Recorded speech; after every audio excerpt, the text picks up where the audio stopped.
What is up, everybody? Renfail here. It is a rainy afternoon, evening at my hideout here in Assassin's Creed Shadows. This is where I've been coming to spend time in between my missions. And today, it is time to record my initial review of the game, which means we have finally crossed the 20-hour threshold. We're around 25 hours in.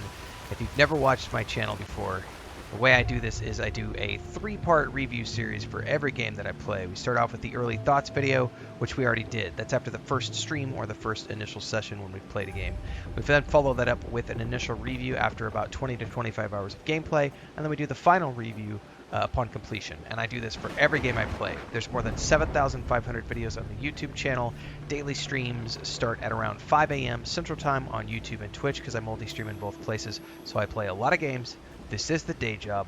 Hopefully we'll see you in one of the other streams or for one of the other games I play. But in the meantime, we are currently rocking out to some Assassin's Creed Shadows. So let's start off by saying one of my favorite features in this game is the hideout.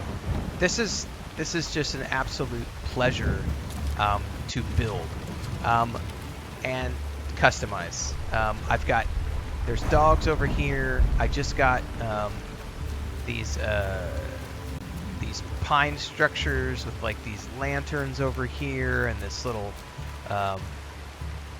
garden pool, and there's some kitty cats running around, and we go over and scritch the cats. There's a mama cat here and some baby calico cats. I am absolutely loving this, and it's raining right now, right? Because the season just changed, and that's something else that is just absolutely phenomenal in this game, which is the changing of the seasons and the weather. So we were playing today, and we were doing a quest in one of the castles, and we were methodically working our way through the castle and taking out some of the bad guys. And as we were working our way through, it started to get a little windy. And as we continued to get deeper in, 15 minutes went by, it got windier, the thunder started, another 15 minutes went by, the rain started, another 15 minutes went by, and suddenly we had a full torrential downpour, and it was like, this is awesome. And then later on in the stream, the seasons changed, and we ended up getting a snowstorm. Looks like this might be passing right now. So look at this, the storm is passing. And so we're getting a completely different look and feel to everything here. The weather system is so cool in this game. Look at that. We can go over here into the yard. We've got sun coming over now. Look at that view. Oh man. So visually, this game is absolutely stunning, and I've been spending a lot of time in between missions just coming back here into my hideout and customizing it, which is one of the really cool features of this game. Now, this is not, we had the like outpost system in Valhalla, right? Which is, you could do things there. This is a lot different because you can actually build all your structures. You can place them, move them around. You can build connecting corridors between them. You can go in here and customize things. You can customize the rooftops. I only have a couple of different materials. I only have a couple of different walls now. There's interior art things that you can set up. So there's a ton of customization here for the people who really want to go deep into having their home between adventures, which is something that's really cool to have in between the major gameplay loop that is your traditional Assassin's Creed game. And I'm having a lot of fun with it. So beyond that, we obviously do have your traditional Assassin's Creed game at the core of this. So you have your objectives, which of course are a whole bunch of bad guys that you need to take out to get to a central bad guy, and they all wear masks and you have to find out who they are. And then there's other things where you can find these different organizations who have bad guys that you need to take out, and then there's lots of side quests in between. Most of those types of quests all relate to combat, and the combat in this game is quite fun. Now I'm 25 hours into the game and I still haven't got to play Yasuke apart from a tiny little bit in the beginning of the game, because I've been spending all my time on Naue just immersing myself in the game world and just exploring this first region, essentially the first 25 hours of game has really been me spending most of my time in Izumusetsu, and then I just finally got up into Yamashiro, which is where Kyoto is. And so it's just, and I haven't even cleared the starter map yet. Like there's still things I haven't seen, like Kawachi Heights. A lot of stuff that's still left. There's knowledge points for me to go get. There's lots of stuff here. But what's really been fun is, the amount of side activities that aren't related to combat, like the gathering of things to put into your home, the building of the home, but also like the paintings. The paintings are really cool, and it's like these nature things where you'll stumble across them in the wild, but you have to like sneak up on the animals and be really quiet, so that you can get close enough to paint them. So that's been quite enjoyable. And then you've got your traditional stuff of like go attack the castles, take out the boss mobs in the castle, and get the legendary loot boxes. And then we have in between, you've got these like um, Kukuragas, where you can go and get like contracts, which are these repeatable missions, which are where you get into the grindy, repeatable aspect of the Assassin's Creed games, which we've seen since the very beginning. It's the optional side quest content where you're going out and you're grinding things for resources, doing things like, taking bandit camps out and stealing supplies to get supplies to build up your home base. That part of the game absolutely can get repetitive, but that's been that way since the beginning of the franchise. I've often talked about how one of my least favorite aspects of the games has been chasing the feathers and the parkour, time trials and stuff. But in this game, there's quite a variety of things to do, um, in terms of the ways that you can get supplies to build up your home base. So it's like if you start doing something and you start feeling like you're getting tired of something, go do something else. Like there's always something to do, and there's lots of main missions versus side missions versus collection quests versus let's go spend an hour and a half placing buildings. There's also a pretty complex weapon. Where is he at? Over here